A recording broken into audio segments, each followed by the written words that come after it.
damos gracias, Dios omnipotente, porque nos permites unirnos a ti, nos permites acercarnos a la verdad de tu palabra, a reconocer ese amor incondicional que tienes para nosotros, ese amor que nos demuestras día con día, hora con hora, y nos enseñas a ver ese amor en toda tu creación, esa misericordia que demuestras con cada uno de tus hijos.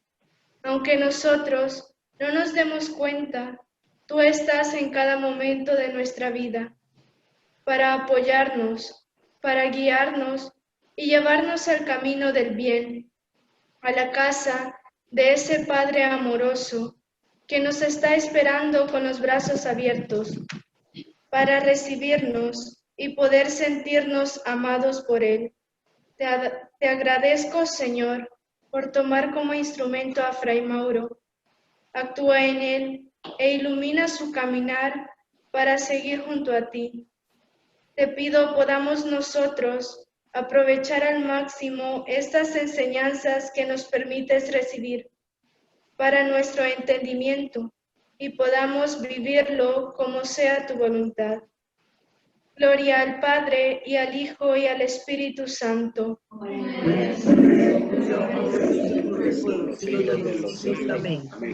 Amén.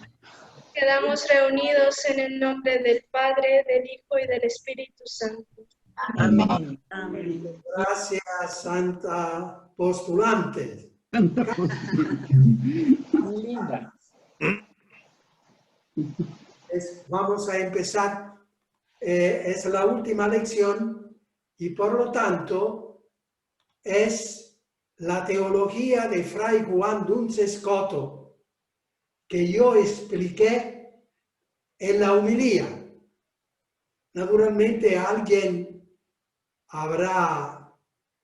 se habrá extrañado. Sin embargo, recordemos que el Papa Benedicto XVI hizo toda una audiencia general explicando esta teología. Entonces, es cosa importante. Y el Papa San Juan Pablo II lo ha beatificado hace 27 años. De manera que la cosa es seria. Esta intuición teológica de este teólogo franciscano de hace 700 años es cosa seria. La Iglesia lo toma en serio. Y yo hago una profecía. Dentro de 100 años, esta será la teología que dominará. La visión de la encarnación y de la redención serán explicadas con esta nueva interpretación. Bueno, la profecía, ustedes verán cuánto se realizará. Entonces vamos a empezar.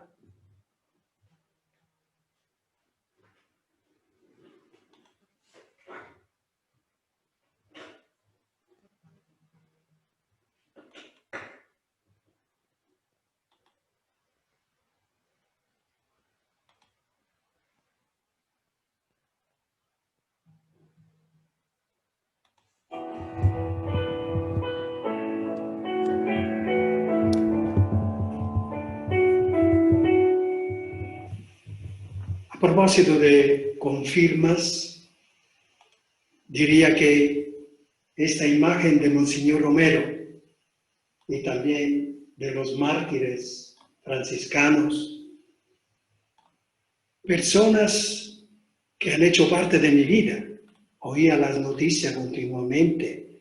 En Nicaragua, Monseñor Romero dijo esto, el padre de Quiriguá está haciendo eso, pero lo han amenazado. Toda esta historia que era muy común en el Quiché, decenas de gente que mataban, y ahora verlos glorificados para toda la humanidad es una confirma de que ese tipo de lucha, ese tipo de ideal de estar junto al pueblo que sufría era auténtica, era sacrosanta, era sostenida por personas que han sido heroicas en su lucha, precisamente de compasión, de sostenimiento del pueblo que busca su liberación. Y además de toda la ideología, la teología latinoamericana de mucho valor, era toda una confirma. Bien, pero ahora seguimos lo que hemos dicho hasta ahora, las intuiciones teológicas de ese tiempo. Dios es amor. Dios es solo amor. Porque que Dios es amor, todo el mundo lo dice y todo el mundo lo decía. Pero admitía también que a veces te manda al infierno cuando se ve que tú no le haces caso. No. Entonces tiene que ser Dios es solo amor. No es otra cosa. De manera que esta pintura de la Capilla Sistina, vienen tantos chinos, tantos japoneses que la miran y que hacen tantas fotos. Bueno, se trata de Cristo que manda al infierno. Esta es una cuestión cultural del tiempo, pero no es la enseñanza cristiana hoy, como el Espíritu Santo ha ido aclarando, ha ido iluminando a lo largo de la historia y que está haciendo entender especialmente en nuestro tiempo, que Dios es solo amor. Y en 1999, el Papa San Juan Pablo II precisamente dijo: el infierno no es castigo de Dios. Viene de premisas puestas por el ser humano en esta vida. O sea, es el ser humano que busca ese tipo de consecuencias por su vida. El Señor solo ha puesto en guardia de que de decisiones malas vienen consecuencias dolorosas. Esto sucede en la vida nuestra de cada día. Nos lo dice el papá, la mamá. Fíjate que si no estudias, no va a pasar el examen. Así decía Dios, decía Jesús. Entonces, el infierno no es castigo de Dios, dice San Juan Pablo II, Papa. Y aquí hay que caer en la cuenta que cuando una cosa lo dice un Papa, una enseñanza sobre todo teológica, lo dice un Papa, es que no es porque se levantó en la mañana y se le antojó decir eso. Es que allí confluyen todas las reflexiones, las profundizaciones, los estudios, las intuiciones de tantos santos, de tantos teólogos, que en alguna manera confluyen allí, y el Papa se hace voz, se hace instrumento de esas luces que han venido apareciendo. De manera que si San Juan Pablo II, al final del 1999, en víspera de la celebración del segundo milenio, se atreve a decir eso, no es porque se levantó en la mañana y se le antojó, sino porque ha llegado a una conclusión recogiendo todos los testigos, los testimonios que se habían dado.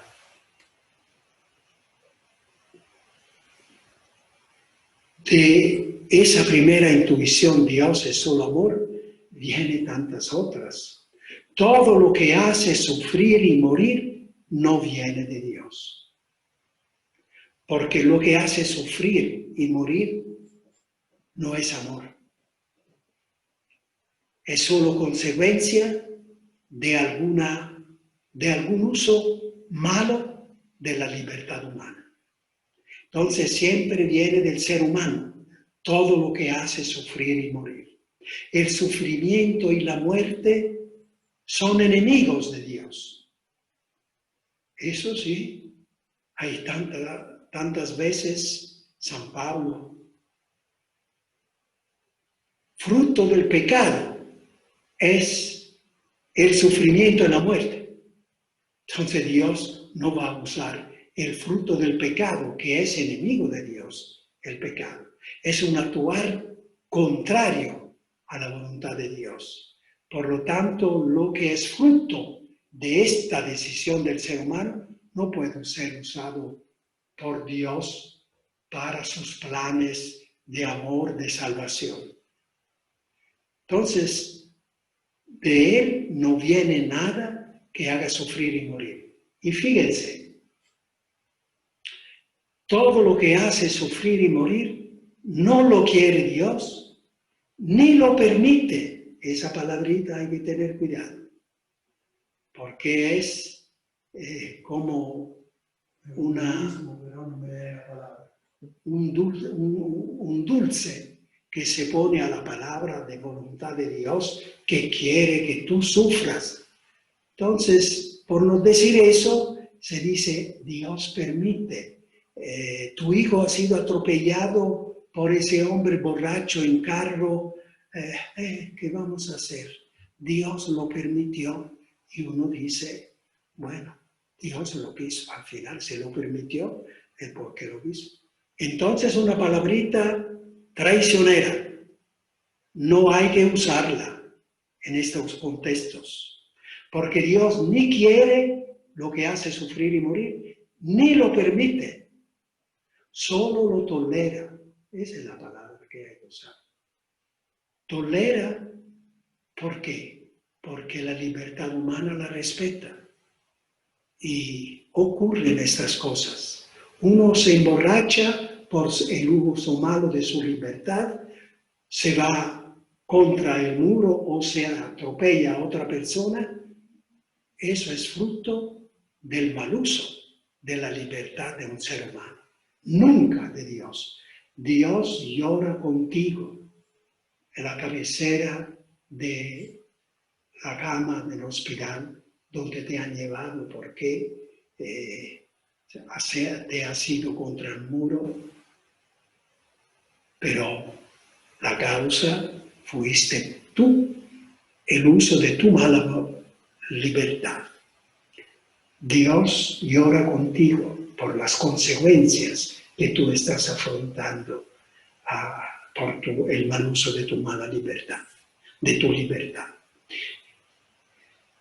No quiere el sufrimiento y la muerte, ni lo permite, sufrimiento y la muerte, solo lo tolera, porque así quiso el mal uso de la libertad humana. Y eso es que Jesús no solo enseña eso, sino que ha sido víctima del mal uso de la libertad humana, pero no siente rencor o odio contra nosotros, que hemos querido su pasión y la pasión de tanta gente. Cuando nosotros hacemos el mal, hay tanta gente que sufre, y gente inocente, y gente pobre, niños inocentes. Dios no se venga, no se pone así vengativo contra de ti. Solo llora como hace una mamá, que sabe que te sucedió eso porque te emborrachaste, pero ahora que estás en la cama, te cuida con toda la ternura que una madre es capaz de hacer. Así es Dios. Recordemos, la madre es la imagen más cercana de Dios. Todo lo que hace sufrir y morir no es de Dios. Entonces, otra gran intuición teológica, la muerte de Jesús, el sufrimiento de Jesús, la agonía de Jesús y la muerte de Jesús no fue un plan de Dios. Como nosotros decimos, así era la voluntad de Dios. Por eso Jesús dijo, hágase, Padre, tu voluntad.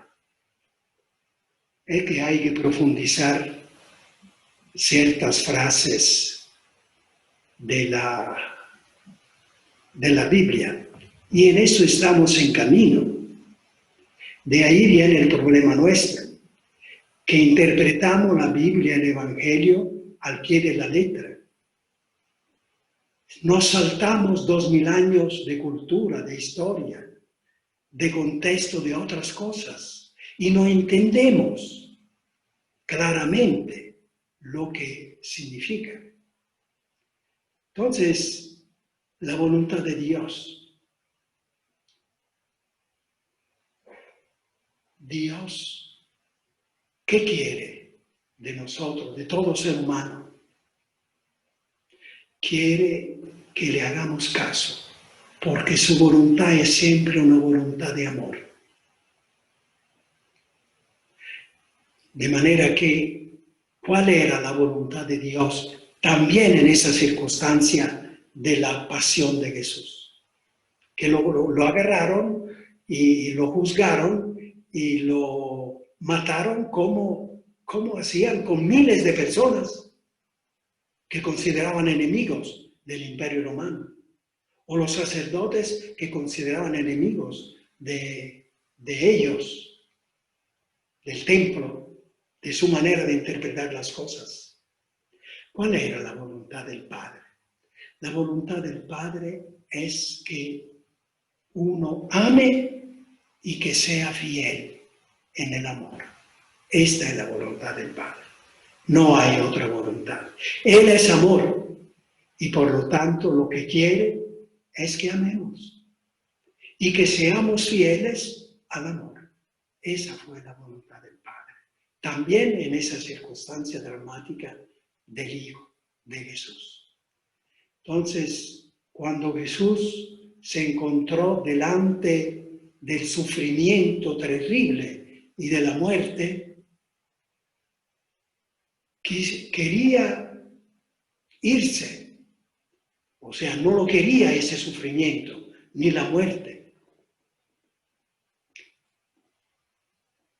Pero, sin embargo, Padre, hágase tu voluntad, que es voluntad que yo sea fiel en el amor, cuando prometí en el bautismo y después en la predicación del Evangelio, cuando prometí de querer la salvación de la humanidad, cuando prometí de implantar tu reino de amor, justicia, paz, verdad y vida, y de ser fiel, de llevar adelante ese proyecto, que era tu proyecto de amor.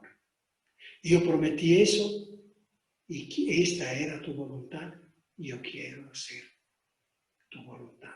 Quiero seguir fiel al amor, a pesar de que todo eso me repugna.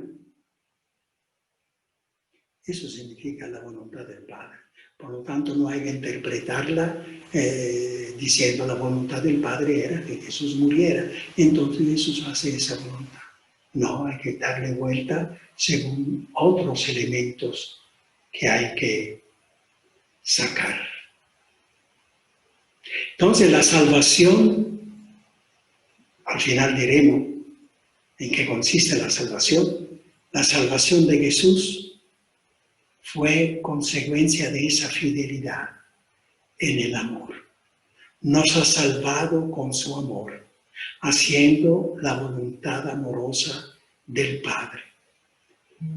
Y últimamente, precisamente hace pocas semanas, me ha alegrado que era el viernes que se celebraba el corazón de Jesús, la fiesta del corazón de Jesús, se leyó un pasaje de la encíclica de Pío XII, Aurietis Aguas.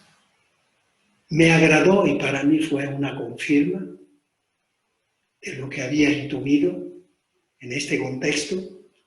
Me agradó que allí el Papa dice: Jesús, a pesar de la repugnancia que sintió naturalmente, esa palabra, naturalmente, contra el sufrimiento y la muerte, para mí ha sido una confirma muy importante del magisterio. O sea, que el sufrimiento y la muerte no viene del Padre, no viene de Dios. Y es repugnante. Todos nosotros sentimos repugnancia contra el sufrimiento y contra la muerte. También Jesús la sintió.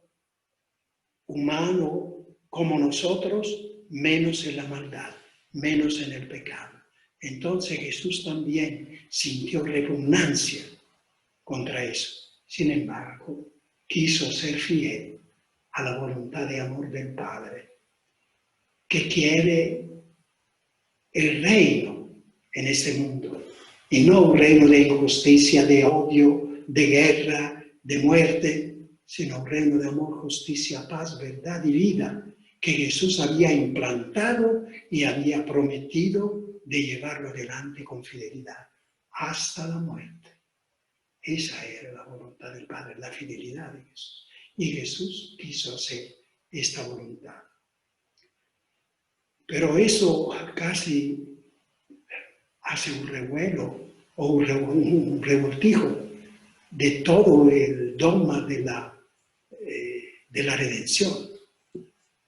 Pero entonces Jesús no nos salvó con su sufrimiento pagando a la voluntad del Padre, que quería que nosotros pagáramos con sufrimiento la ofensa que le habíamos hecho con nuestros pecados. No es así.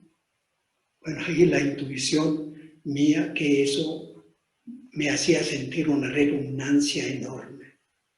Dios es amor y es tan mezquino que quiere que nosotros le paguemos por esa ofensa. ¿Qué es eso? ¿Qué le podemos pagar nosotros a Dios? Dios, ¿cómo es? Quiere que nosotros, tan pobres, tan mezquinos, quisiera que nosotros pagáramos. Es toda la doctrina de San Anselmo, que luego Santo Tomás y todos los teólogos de la Edad Media han desarrollado en ese sentido. Porque la historia conlleva la incomprensión de ciertas realidades, y será la historia con la revelación del Espíritu Santo que va haciendo en la historia por medio de la Iglesia, por medio de los santos. Y hoy estamos en posibilidad de entender ya toda esta abertura sobre una nueva interpretación, que es una apertura nueva sobre la belleza, la bondad, el amor, la ternura de Dios. Entonces, Jesús no pagó al Padre por nuestros pecados. Entonces no nos salvó pagando con su sufrimiento. Claro que no. Claro que no. Porque el Padre no quería este sufrimiento. El Padre no quiere el sufrimiento y la muerte de nadie. Menos todavía de su Hijo inocente. Solo que la humanidad actúa así. Y el amor del ser humano tendrá que ir adelante aún en medio de estos contextos. Y así le tocó a Jesús. Y Jesús fue fiel al amor, enseñando a toda la humanidad cómo hay que caminar en este mundo. Cuál es la voluntad del Padre y cómo hay que hacerla hasta el final. Y cómo hay que confiar en Él hasta el final, porque Él es amor y no hará que el fruto del pecado gane la resurrección. La confirma, es la cosa un poco más larga, pero reducimos. La confirma de estas cosas la he encontrado leyendo una carta pastoral que hizo el obispo de San Salvador en ocasión de los 40 años del martirio de Padre Rutilio Grande. Y dice eso, Padre Rutilio, sobre el martirio. Padre Rutilio, al morir, dijo a la gente alrededor: hijo, siempre hay que hacer la voluntad de Dios. Y naturalmente la gente que entendió lo que se entendía siempre, que la voluntad de Dios era que el Padre Rutilio muriera así. El arzobispo de San Salvador comenta: naturalmente la voluntad de Dios no era que Padre Rutilio muriera de la muerte así macabra. Esa ha sido una confirma. Entonces el arzobispo de San Salvador no cree que la voluntad de Dios sea que la gente muera así. Bueno, para mí fue una confirma. Pero la confirma más fuerte la encontré en febrero de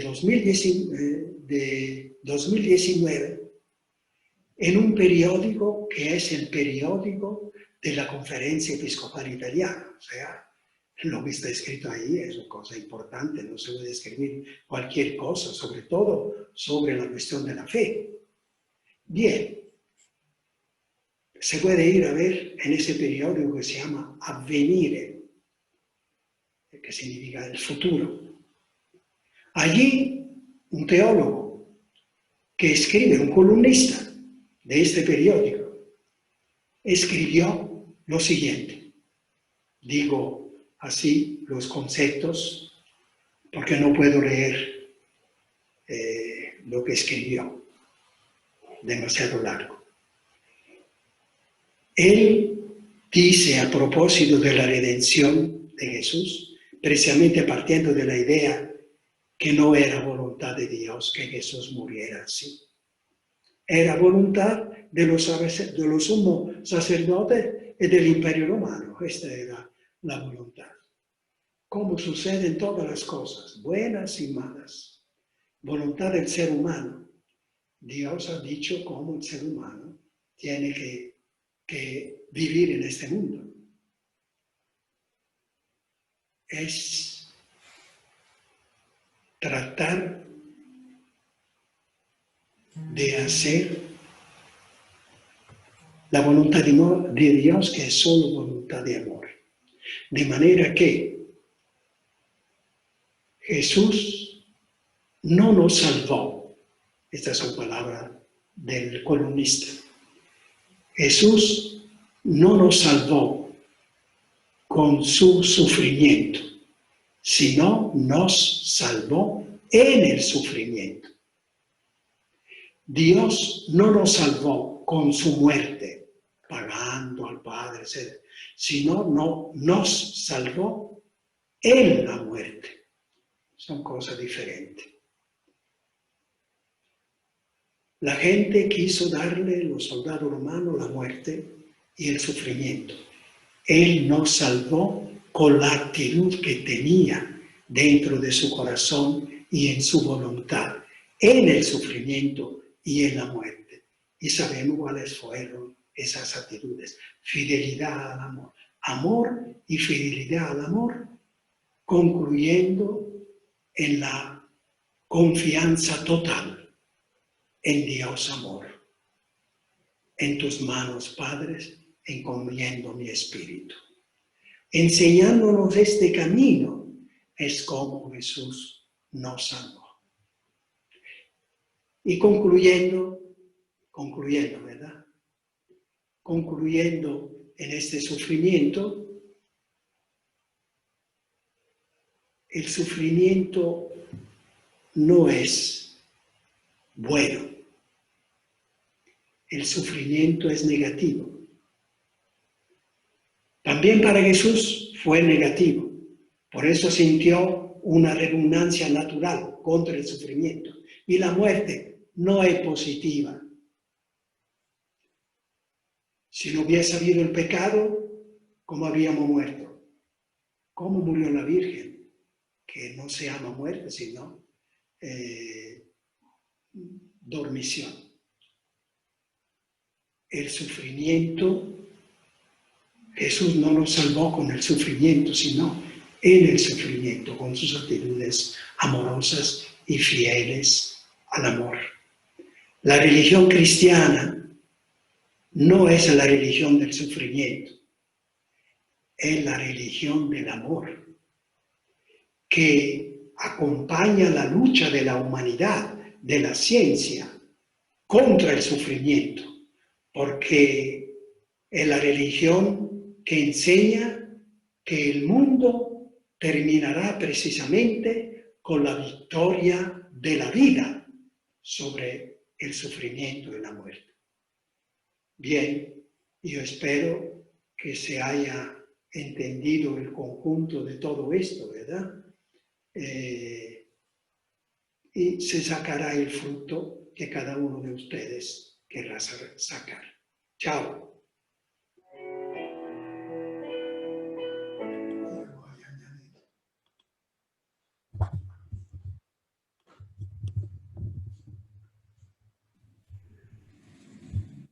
Falta la última intuición. Esa es la intuición que luego oiremos en la homilía. Es la intuición que la teología de Duns Scoto es real. Es la interpretación actual inspirada por el Espíritu Santo, además de haberlo hecho hace 700 años, pero ahora como visión que la cultura actual fragua, ayuda, comprende mejor. Se encuentra esta humanidad de este tiempo mejor en esa visión de Duns Scoto. Y para mí, esa visión fue como el sustrato de todo lo que yo he venido diciendo y sintiendo. Está detrás, el background, como dicen, está detrás de todas las intuiciones que yo he venido sintiendo. Por eso en la homilía vamos a escuchar eso. Pero quería añadir a lo que decíamos, relacionar el reino de Dios, el bautismo y la voluntad de Dios. El número 541 de SIC, o sea, del Catecismo de la Iglesia Católica, 541. Ahí están reunidas estas tres cosas coligadas entre sí. El bautismo de Jesús, que promete de implantar el reino y que será fiel a la voluntad de Dios, que quiere que sea fiel. Luego, otra cosa muy interesante. En Italia se han hecho algunos cambios al misal de la misa. Y fíjense, cuando dice que Jesús se consagró voluntariamente al Padre, se quitó esa palabra consagró y se puso la palabra se consignó. Punto. Jesús en el Getsemaní se consignó. El consagrar hace pensar que era la voluntad de Dios. El consignarse a lo que quería el Judá, que querían los romanos, que querían los fariseos, es otra cosa. Se consignó, no se consagró voluntariamente al Padre. Se consignó voluntariamente porque no había otra cosa que podía hacer. Se consignó con dignidad, pero no se consagró.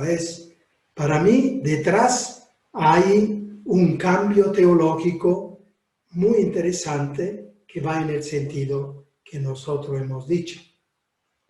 Bien, ahora un minuto de relax antes de escuchar la homilía.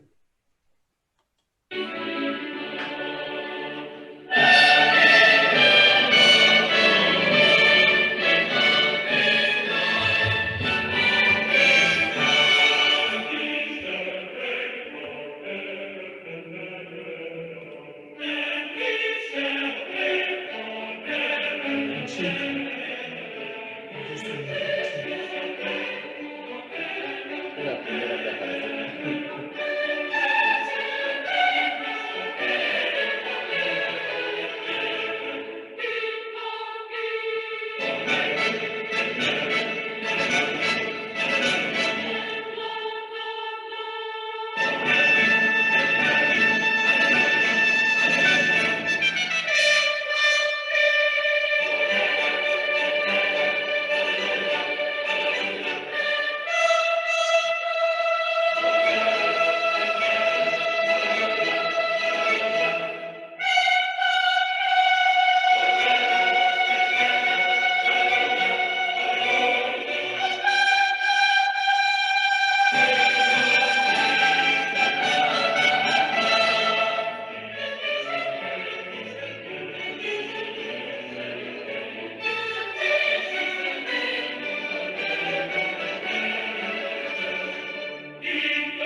Este es el cristianismo. Este es el cristianismo del aleluya, de la resurrección. Bien, ahora fijémonos en la homilía.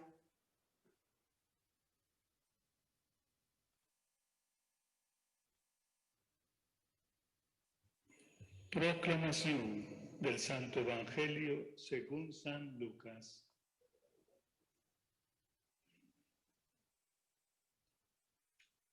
En aquel tiempo entró Jesús en un poblado y una mujer llamada Marta lo recibió en su casa.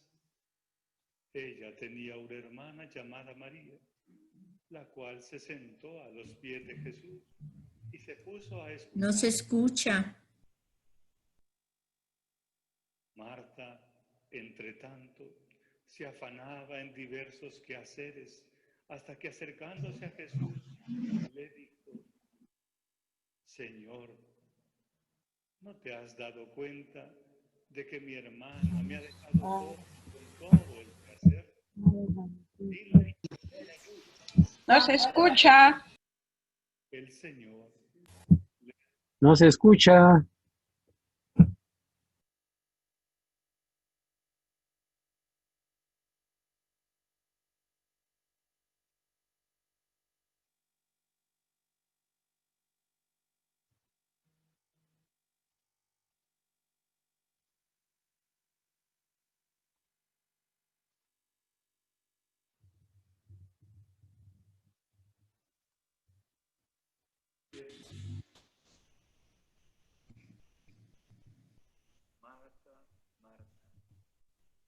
muchas cosas te preocupan y te inquietan, siendo así que una sola es necesaria.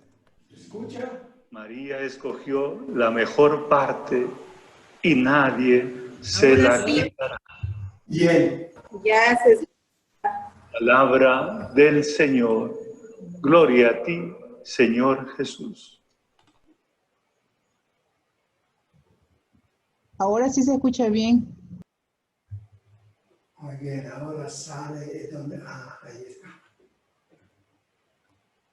Niños y niñas, esta noche vamos a tener una pregunta muy inusual.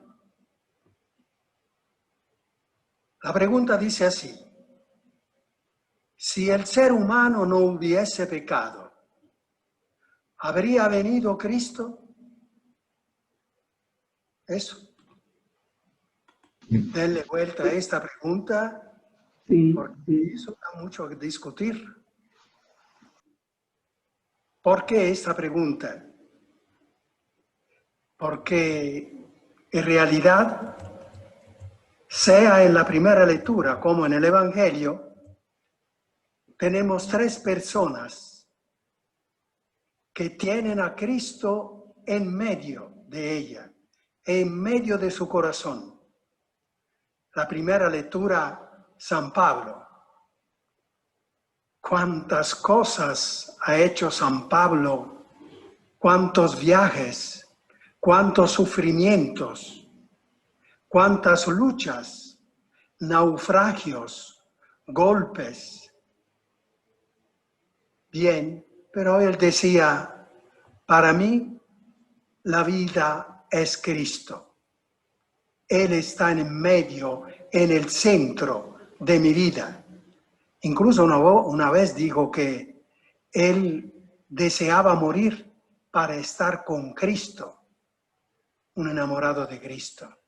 Y así las otras dos personas, Marta y María, las dos hermanas de Lázaro, que estaban en Betania, un pueblito a unos 2-3 kilómetros de Jerusalén, donde Jesús, viniendo de Galilea, pasaba frecuentemente precisamente para ir a Jerusalén. Y esta familia se había vuelto muy amiga de Jesús, que pasaba por allí. Y naturalmente las hermanas se preocupaban por el almuerzo, especialmente Marta. Marta era un carácter activo, inquieto. Y cuando supo que estaba pasando Jesús, lo invitaron a la casa y ella empezó a darle vuelta cómo iba a ser el almuerzo, qué cosa iba a hacer, cómo lo iba a hacer, un poco nerviosa, un poco entusiasmada, y ahí estaba. Preparar la mesa, tener cuidado en el fuego, que las cosas no se quemaran, en fin, un montón de cosas haciendo.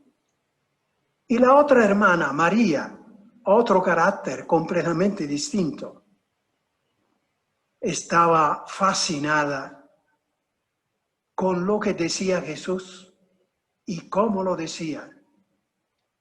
Estaba, dice el Evangelio, sentada al pie de Jesús, oyendo, bebiendo todo lo que Jesús decía.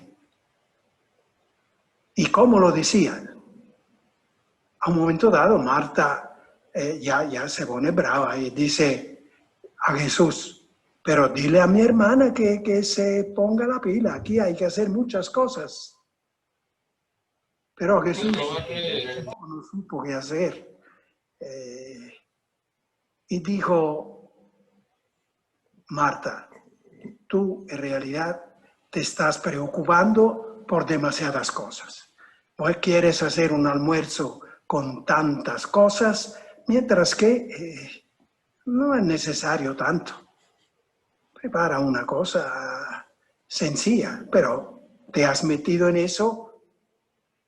Mira, tu hermana está aprendiendo cosas que tal vez después puedan discutir contigo, podrán hablar con la gente, podrá ser muy útil.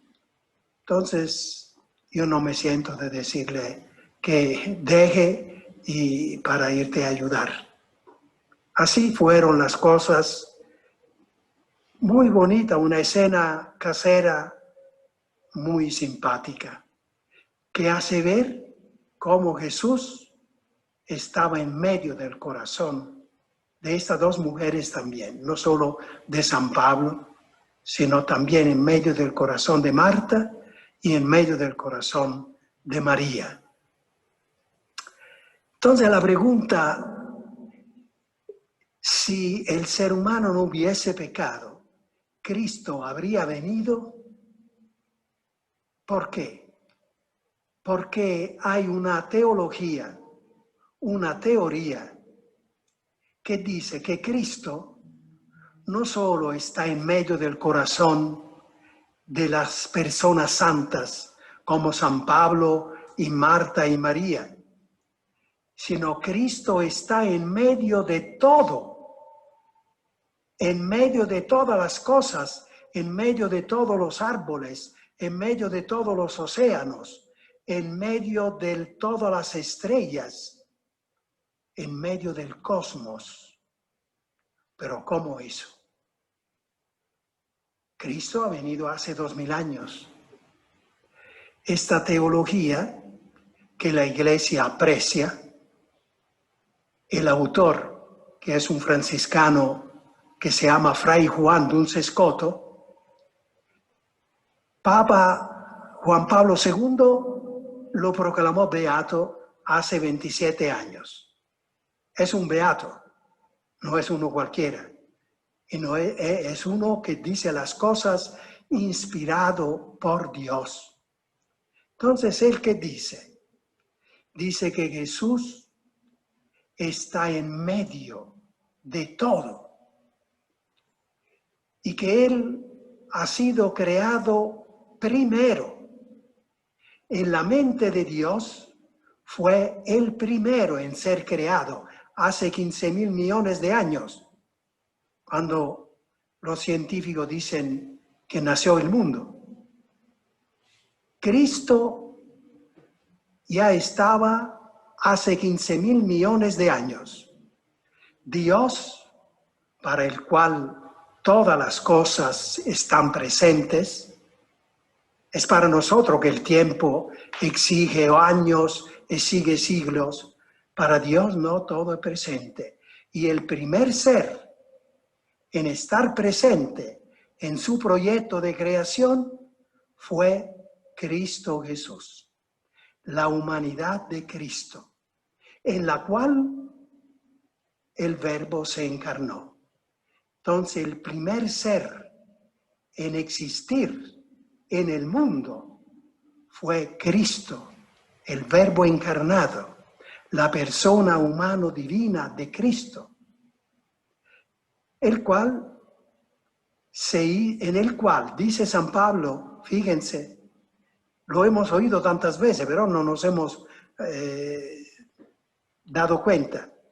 En el primer capítulo de la carta a los Efesios y a los Tesalonicenses, San Pablo dice que en Cristo, por Cristo y para Cristo, todo ha sido creado. Y todo hemos sido creado. O sea, el primer ser en ser creado ha sido Cristo. La humanidad de Cristo en la cual se ha encarnado Dios. Se ha encarnado el Verbo. En Él, por Él y para Él, todo el resto.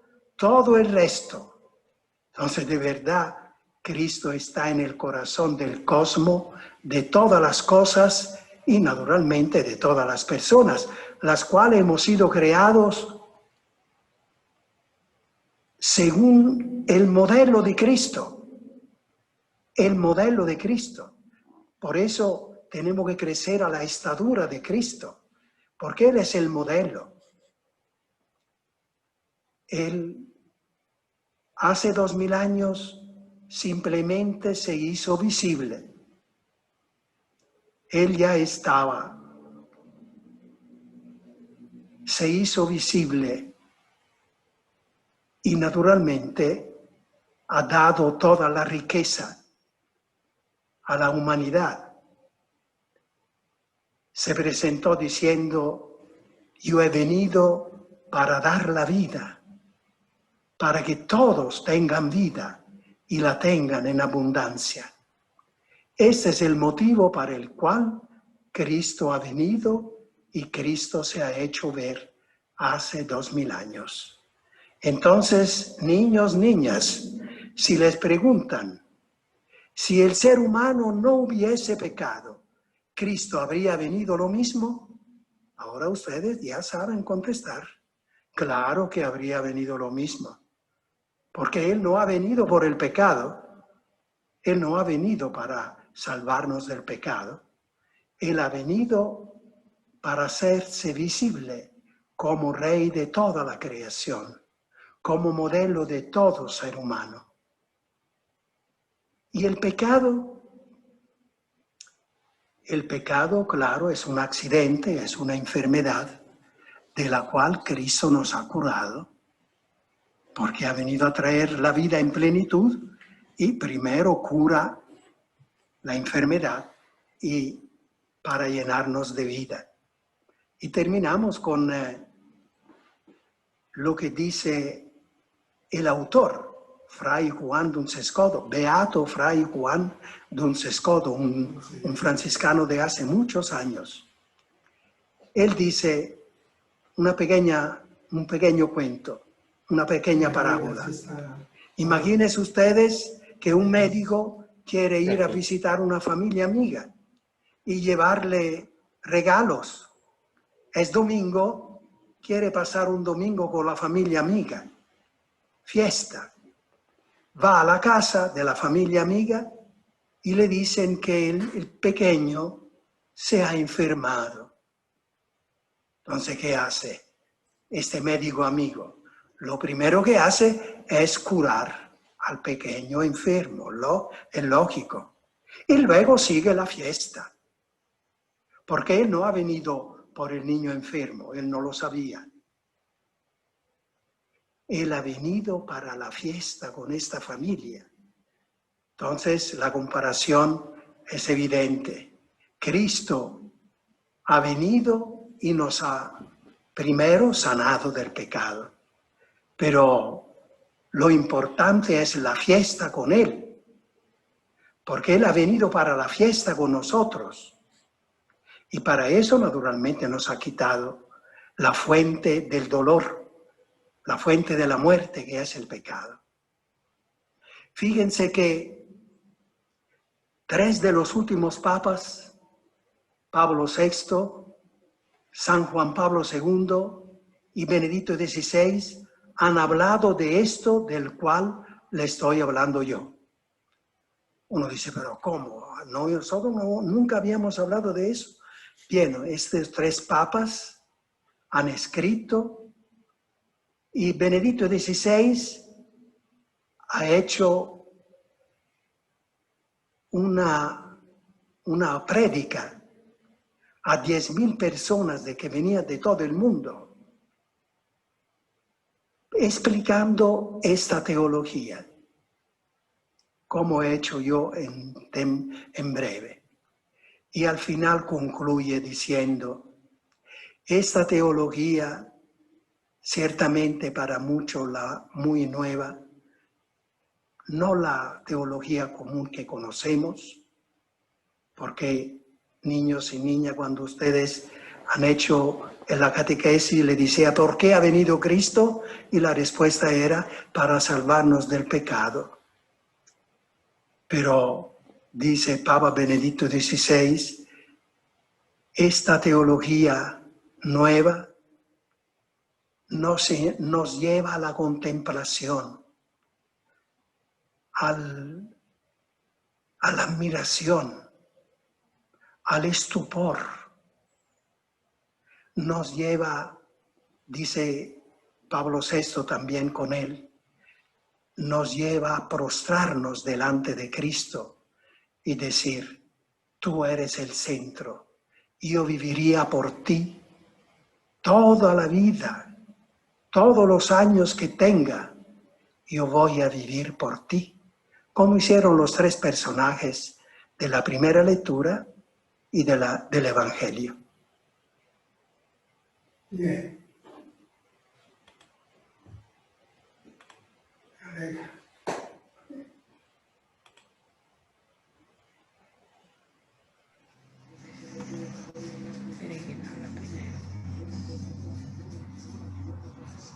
¿Se entendió?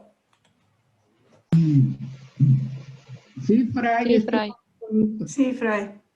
Eso. Bien.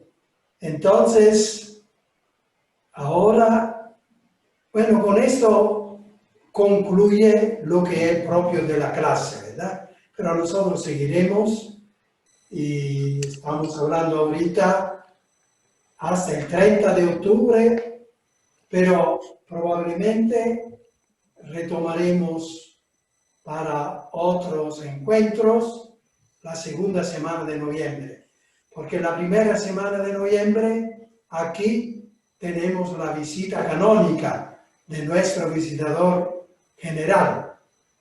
Entonces, hasta la segunda semana de noviembre vamos a ver qué programita vamos a poder añadir. Ahora les doy una solución, no la solución. Les doy la bendición. El Señor les bendiga y les guarde. Amén. Amén. Les muestre su rostro y tenga misericordia de ustedes. Amén. Vuelva hacia ustedes su mirada misericordiosa y les conceda la paz. Amén. Dios les bendiga, hermanos y hermanas. En el nombre del Padre, del Hijo y del Espíritu Santo. Amén. Amén. Amén. Y a todas. Feliz noche. Feliz noche. Buenas noches. Feliz noche a todas y a todos. Buenas noches, pasen bien a todos. Buenas noches, Bien Padre. para todos, Dios les bendiga. Gracias. Bye. Feliz noche.